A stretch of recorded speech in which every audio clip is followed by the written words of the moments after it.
बाबा, सिर्फ सच को आवाज उठाने का हक होता है। किसी भी कागज के पन्ने पर 100 बार झूठ लिख दीजिए, लेकिन सच कभी नहीं बदलता। सच यही है कि पोद्दार फर्म आज भी अरमान की है और कोई भी उसे उसका हक छीनकर हमेशा के लिए दूर नहीं कर सकता। लेकिन अब कहानी में आने वाला है ऐसा तूफानी मोड़ जो पूरे पोद्दार परिवार को हिलाकर रख देगा।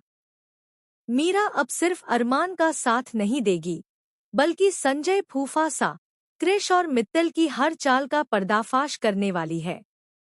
जी हाँ दोस्तों, यह रिश्ता क्या कहलाता है कि अपकमिंग एपिसोड में इमोशंस, धोखा, बदला और फैमिली ड्रामा अपने चरम पर पहुंचने वाला है। अभी तक आपने देखा कि अभीरा अरमान का इंतजार करती रही, लेकिन अरमान थेरेपी के लिए नहीं पहुंचा।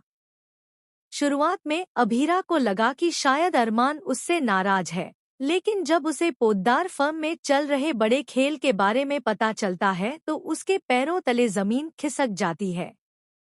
दरअसल संजय फूफा सा और कृष्ण ने मिलकर बहुत बड़ी साजिश रची थी।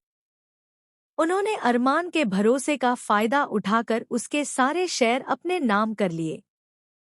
जिस फर्म को अरमान ने अपनी मेहनत, अपने सपनों और अपनी जिंदगी से खड़ा किया था, उसी फर्म से उसे बाहर निकाल दिया गया।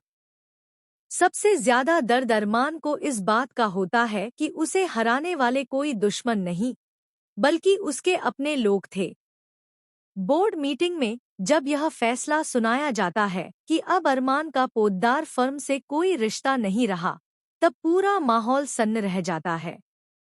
मित्तल के चेहरे पर जीत की मुस्कान होती है, जबकि अरमान की आंखों में सिर्फ दर्द और गुस्सा दिखाई देता है। अरमान गुस्से में कहता है कि अगर आप लोग किसी बिजनेस डील के लिए मेरा साथ छोड़ते तो मैं समझ जाता, लेकिन आपने उस इंसान का साथ दिया जिसने मायरा की जिंदगी बर्बाद करने की कोशिश की थी। इसके बाद मित्तल जानबूझकर अरमान को उकसाने लगता है।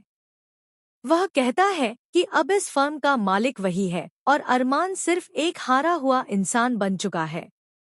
इतना सुनते ही अरमान अपना आपा खो बैठता है और मित्तल को जोरदार थप्पड़ मार देता है। यह देखकर पूरा ऑफिस हिल जाता है। संजय फूफा सा तुरंत सिक्योरिटी बुलाने की कोशिश करते हैं, लेकिन तभी मीरा वहां पहुंच जाती है। पूरी तरह टूट चुका होगा। उसे लगेगा कि अब वह किसी पर भरोसा नहीं कर सकता। लेकिन तभी अभीरा उसका हाथ पकड़कर कहेगी कि जब पूरी दुनिया साथ छोड़ देती है, तब सच्चा प्यार ही